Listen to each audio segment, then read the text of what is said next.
Welcome. Welcome to our 13th study in the book of Hebrews, and we are going to begin to look at chapter 11, known as the faith chapter. We're going to take it a little slower because it is pivotal for this book. And so I don't want to rush through chapter 11. Today we're going to be looking at verses 1 through 7. Okay? Hebrews chapter 11, verses 1 through 7. As a beginning of it, I want to point out two verses in chapter 10 that kind of bring us to this point in the book of Hebrews, or the letter to the Hebrews. And the first verse is chapter 10, verse 23. And it says, "Let us hold unswervingly to the hope we profess, for he who promised is faithful." We can hold on to this, to what we believe, because he who we believe in is faithful. God is faithful. Okay? So that is a premise we need to begin with. God is faithful. When he promises something, he does it. His timing is his own. But when he promises something, when he makes a covenant, he keeps it. The other verse is verse 38. Chapter 10, verse 38, which is actually a quote from Habakkuk chapter 2. "But my righteous one will live by faith, and if he shrinks back, I will not be pleased with him." So his righteous one, we Christians, if you are a Christian, he looks at you as one of the righteous ones. But my righteous one will live by faith. He expects us to live by faith. He is faithful. He expects us to live by faith. And if we don't, he will not be pleased with us. So this is the step just before entering chapter 11. God expects us to put our faith in him, to live our life with faith in him who is faithful. That's why we can put our faith in him, because he is faithful. Okay? So that's kind of like the setup for chapter 11. Why are the readers, the original readers, why was the author saying this to the original readers? Again, we've mentioned this over and over again through the different studies and the different chapters.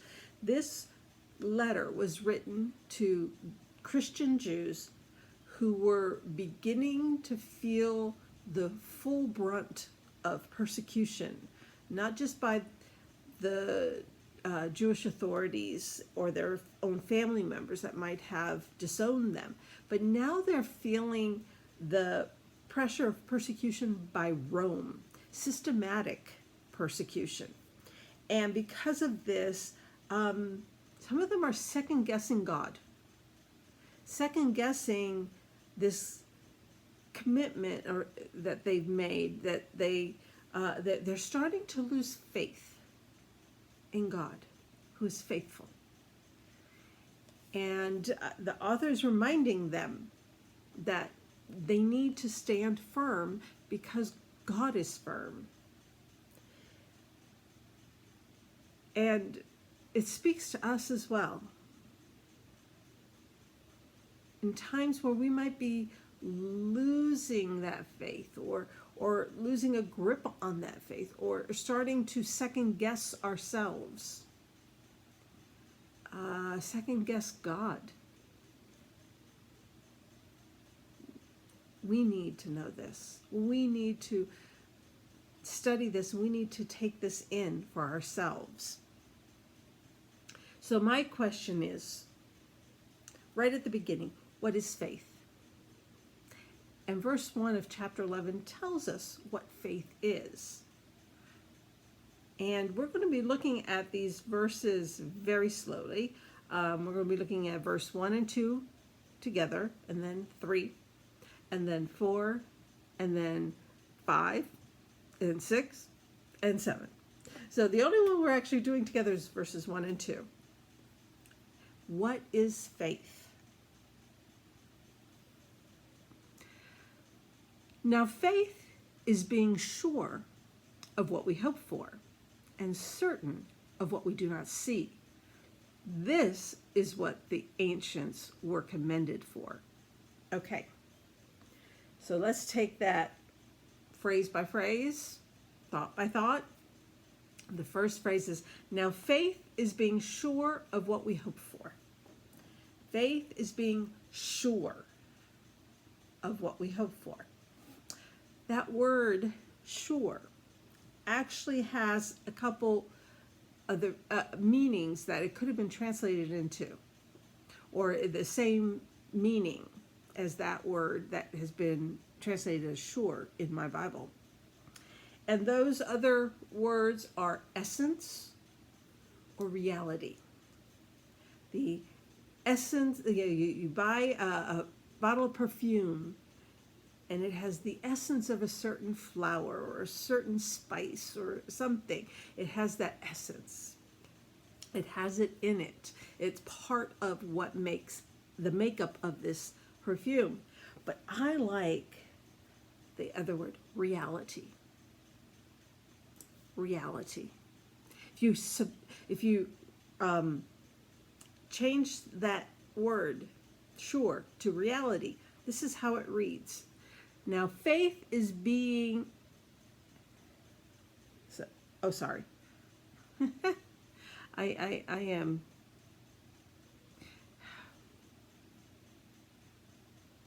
Okay. In my study, I was looking at different translations, and the NIV says sure, where being sure of what we hope for, and other translations use the word substance to, you know what, I'm going to look it up in another translation just so that I can read it correctly. Let me find a different translation. First of all, let me find Hebrews. Come on, Hebrews, there you are. Chapter 11. Okay, open. Let's change it. Let's go to the King James. That's the easiest one. Yeah, that's where they get the word substance. For faith is the substance of things hoped for, the evidence of things not seen. Okay, let's use the King James for this, because the word substance, can be translated either essence or reality. Okay, substance. Now, faith is the evidence of things hoped for. That fits well. I mean, in the NIV it would be, now faith is the evidence of what we hope for. Okay, instead of being sure of. Being sure of, or in this case, the substance of. Being sure of, the evidence. So now, if you think of court, when you go to, if there's I like to watch murder mysteries in court, that has they're looking for the evidence to prove that something is true, that someone is guilty, or that this is the murder weapon. They're looking for the evidence. What is real, what is true, what is right, what is it that we can find? So I love that word, the reality. Now, faith is the reality of things hoped for. The reality, it's real. This is something real. And the continuation of that verse, the evidence of things not seen. Well, the evidence is something real, like in those murder mysteries that I watch and read. But the word evidence also has a different way of saying it, different words that could be used there. One is proof. Like I say, we need the evidence, we need proof. And the other one is conviction. And conviction is, when I think of conviction, I'm not thinking of convicting a guilty person. I'm thinking of being sure of. I am convicted that this is the reality. This is real. The conviction of things not seen. Being sure of. Having the faith is the proof of something that we hope for. Faith is the reality of things hoped for. Faith is the proof of things not seen. We might not be able to see something even though it's there. How many times in these murder mysteries do people clean up the blood, and so you can't see the blood, yet it's there, and the evidence of it is there. It's just not visible to the naked eye. It's not obvious. So you turn off the light, you put on a black light, you put the spray on, and all of a sudden you can see where it had been cleaned off. But the evidence is there. The proof is there. We just don't see it. So again, this verse, now faith is the substance of things hoped for, the evidence of things not seen. Now faith is the reality of things hoped for, and the evidence or the proof of things not seen. God is faithful, and if he says something, it is true, and we can depend on it. We can put our faith in it, in him. And when he says it, this is what faith is.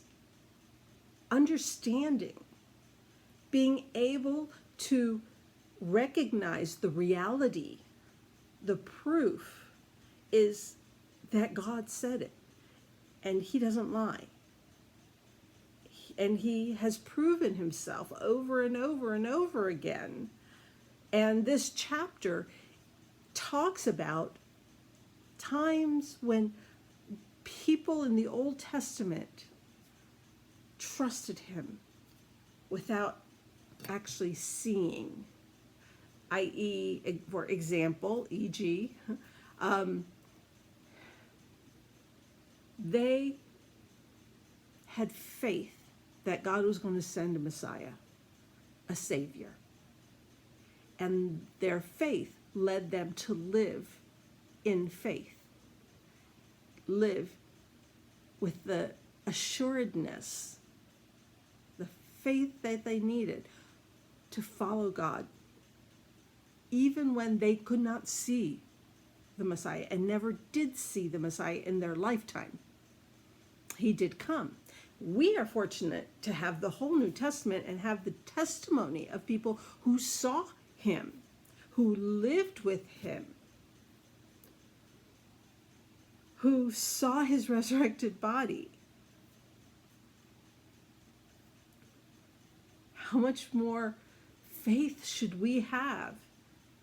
Because we have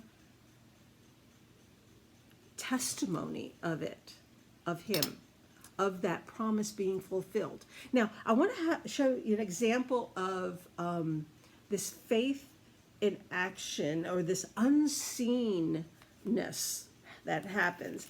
I kind of call it faith versus sight. Faith versus sight.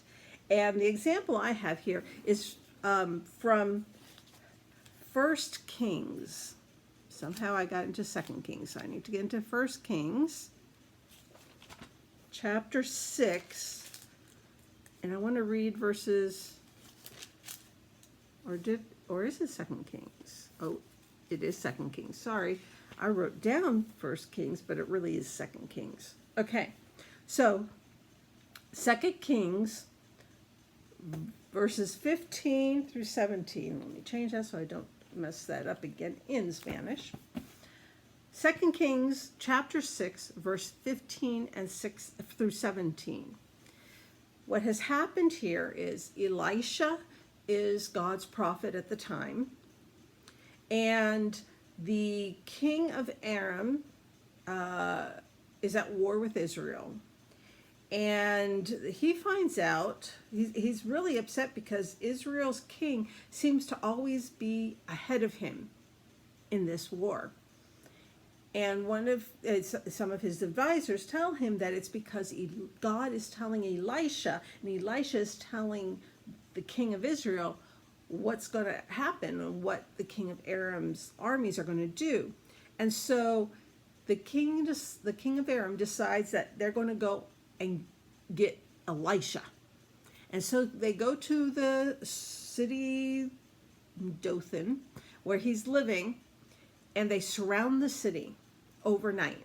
In the middle of the night, this army surrounds the city, and that's where we come in verse 15. When the servant of the man of God got up and went out early the next morning, an army with horses and chariots had surrounded the city. "Oh, my Lord, what shall we do?" the servant asked. "Don't be afraid," the prophet answered. "Those who are with us are more than those who are with them." And Elisha prayed, "O Lord, open his eyes so he may see." Then the Lord opened the servant's eyes, and he looked and saw the hills full of horses and chariots of fire all around Elisha.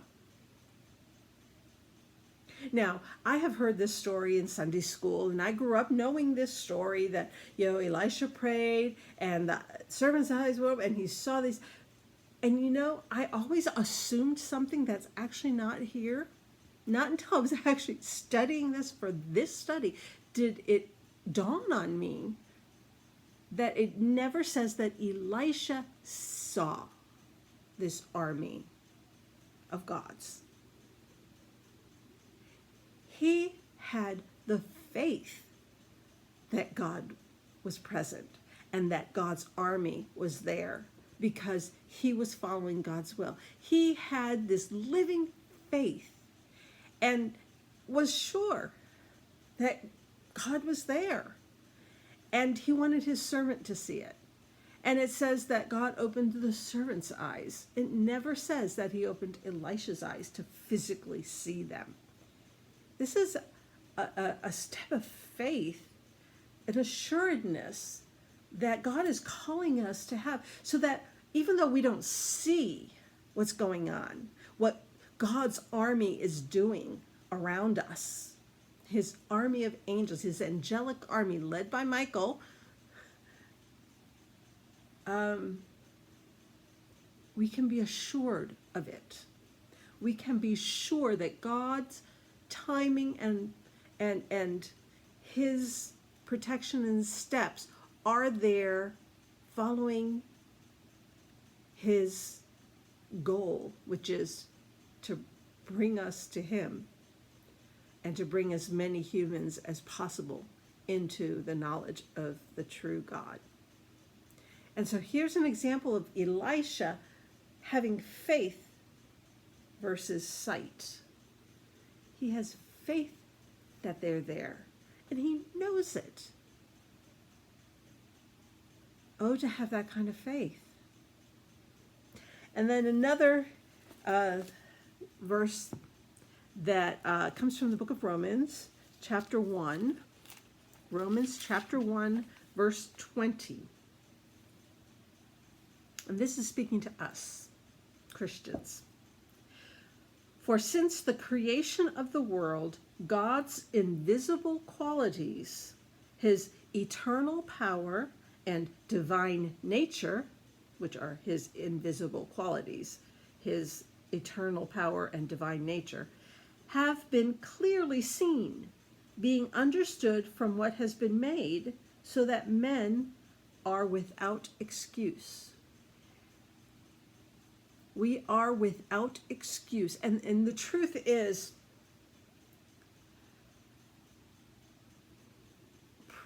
pre-Christians, Jews, lived by faith before Christ. And then after Christ, we live by faith through Christ and the Holy Spirit.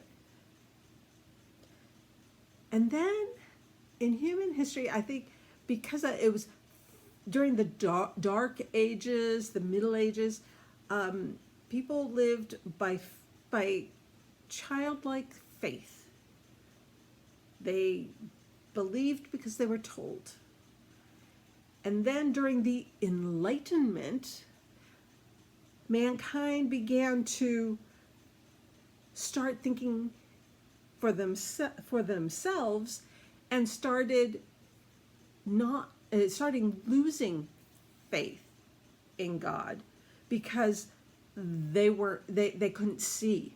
Again, it was faith versus sight, and they were going by what they could see.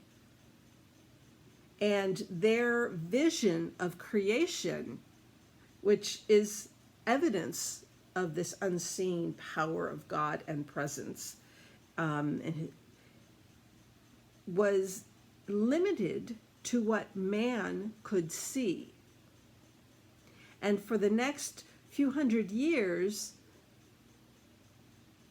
a Christian had to have faith despite what other men were saying, this is all creation is. It's just happened. Because there's no, this is, a cell appeared and it grew and then it adapted, and it's rather than what actually is unseen of creation. And in the last 100, the last 50, the last 10 years, we are becoming more and more aware of the intricacies of creation. How intricate, how detailed that single cell that people keep on, 200 years ago were saying, it's just a cell, it's a simple little round thing with a little nucleus and it just divides and everything, because that's all they saw. They didn't have the kind of microscopes we have now. They didn't have the means of seeing creation the way we can now see it. They did not have the means of seeing the universe the way we can now see it. And the more and more we see of creation, we see it more and more intricate, more and more detailed, more and more impossible that this was just by chance. We become, nature is showing us progressively how we can have faith in God, because even though we didn't see it before, we're actually starting to see how true the Bible is when it talks about the power and majesty and omniscience of God that can be seen in his creation. And anyone who really looks at the creation and doubts, they're the ones with the problem. Because the creation is screaming out, God created this. The detail of one human cell, you can look at it and it's like, I think the last time I saw a picture, it was like, they said it was 35,000 times magnified. And it's almost like a whole community of things going on, an intricate thing in one human cell. And we have trillions of cells in us. What's that all about? How can we not understand that this creator, we can have faith in him? Even when we can't see it, it's there.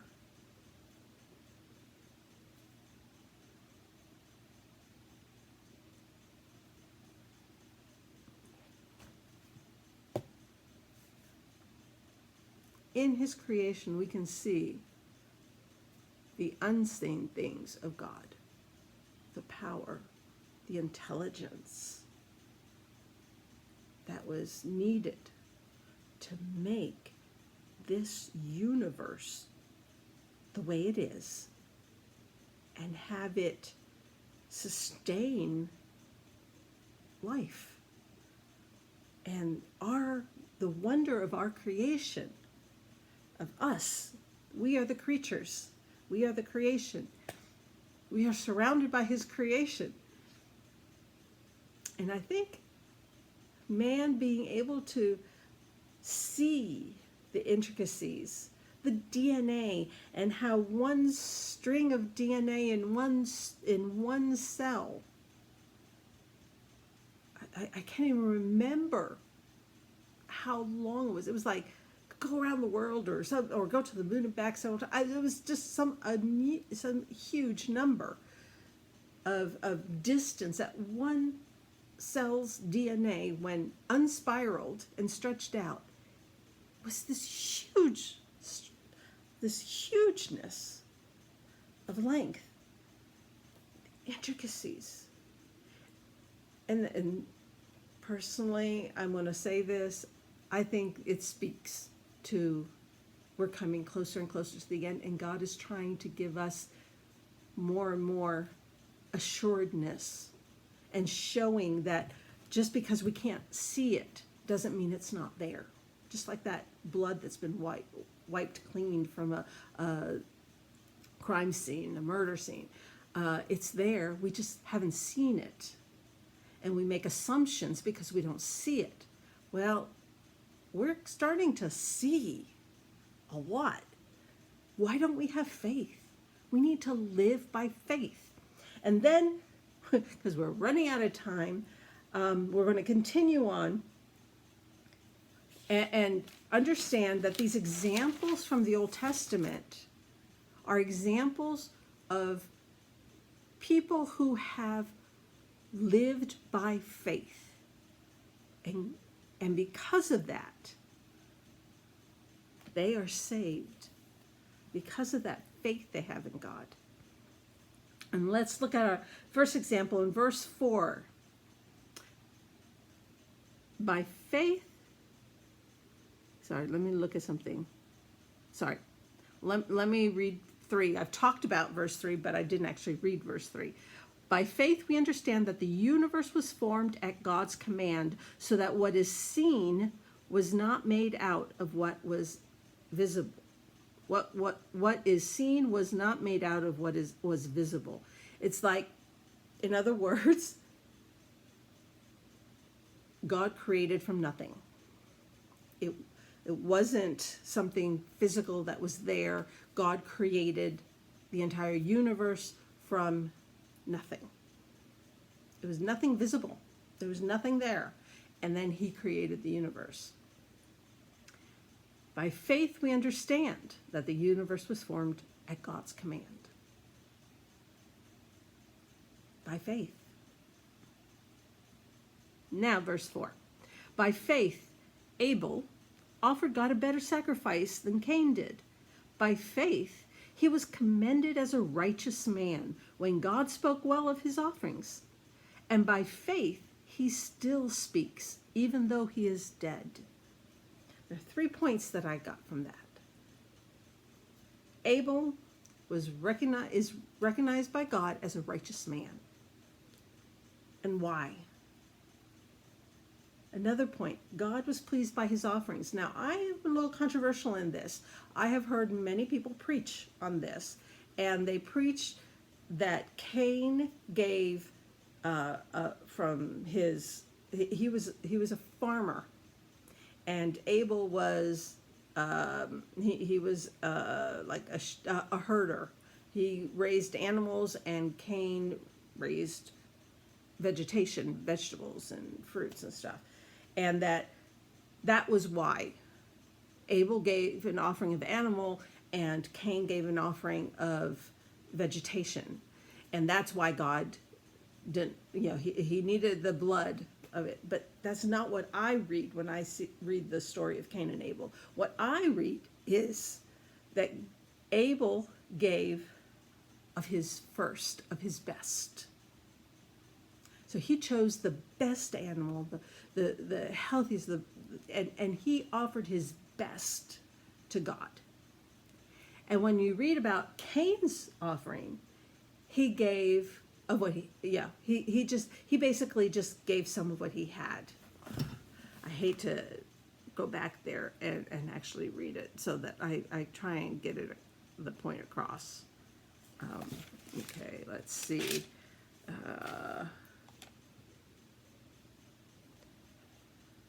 Okay. No. Abel kept flocks and Cain worked the soil. In the course of time, Cain brought some of the fruits of the soil as an offering to the Lord.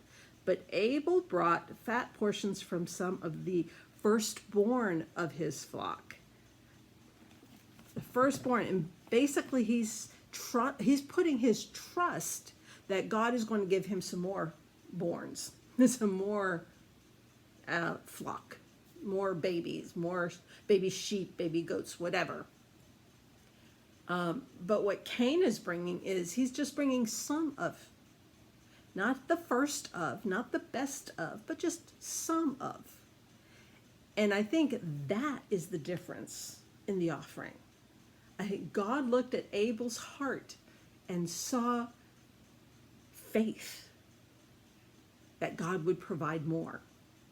Whereas when God looked at Cain's heart, he saw someone who was giving some, but holding off on giving more or the best because he was not putting his faith in God. And like it says here, if he shrinks back from having faith, I will not be pleased with him. Abel was showing faith and Cain wasn't. That's why God loved his offering. But the third point for Abel is he still speaks from the grave. He's dead, but he still speaks. How? There's an example right there. From his grave, his example speaks to us today. Even if we didn't have him mentioned in Hebrews chapter 11, just the story in Genesis chapter 4 would tell us this is what God is looking for. This is a righteous person. This is someone living by faith. And he still speaks to us by example, even though he's dead. Now, verse 5. By faith, Enoch was taken from this life so that he did not experience death. He could not be found because God had taken him away. For before he was taken, let me find space. I lost my place. He was commended as one who pleased God, and one who pleased God. So I got a couple things out of that one. First of all, Enoch didn't die. He was taken up, just like Elijah was taken up. In fact, I'm not even sure about Moses. No one knows what. Yeah, but definitely Enoch and Elijah. God just takes them up. Doesn't have to experience death, just like when Jesus comes and takes those who are Christians. My brain just went blank on the word. Oh well, you know what I mean, and I'll think of it as soon as I finish this video. But anyway. The rapture, thank you. He raptured Enoch. Why did he do that? Because he was an example of one who pleased God. How did he please God? But my righteous one will live by faith. And he pleased God because he lived by faith. Verse 6. And without faith, it is impossible to please God, because anyone who comes to him must believe that he exists and that he rewards those who earnestly seek him. I mean, you have to have faith to believe in him because you can't see him, not physically. You can be aware of him through faith. And what I got out of this is faith is necessary to please God. Enoch is an example of that. Abel is an example of that. Hebrews chapter 10, verse 38, and Habakkuk 2, verse 3 says that. It's like, without faith, God is not pleased with you. But he is pleased with those who live by faith. So faith is necessary to please God. Without it, you can't even believe in God. Without faith, you can't even believe in God. You have to have faith to believe in him. And the third thing is, without faith, how can you believe in the reward that has been promised to us? Eternal life. How can you believe in eternal life if you don't believe in God? And how can you believe in God if you don't have faith? You have to have faith in him to be able to have faith in the next life, that there is another life. It's a chain of faith. And then the last verse we're looking at is verse 7.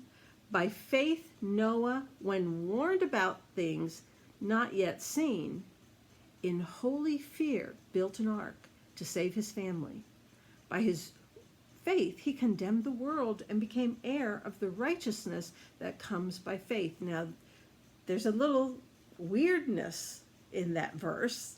I had to look at it a couple times and kind of think it through. But here are some things that I got out of this verse. First of all, Noah, he built an ark against all logic. He built an ark against all logic. It was not logical. There's no rain. There was no flooding. In fact, they were pretty sure that where he lived, there's no mention of rain before the ark is complete. There's no mention of rain. Imagine you've never known rain, and all of a sudden it starts to rain. The sky is falling. But he had faith for 100 years, because that's how long it took him to build the ark. He had faith in building an ark for 100 years against all logic. It was so illogical to be building this ark, but he did it because he had faith in God. Another point is the world without faith was lost. They had 100 years to choose. Our world today has had 2,000 years to choose.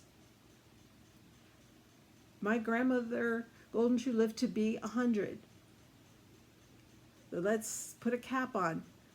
Mankind has 100 years to choose, up to 100 years to choose. Most of us don't have that long.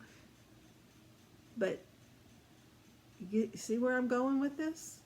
We've got time to choose, and we need to choose. And if we don't choose, if we do not put our faith in him, we are lost.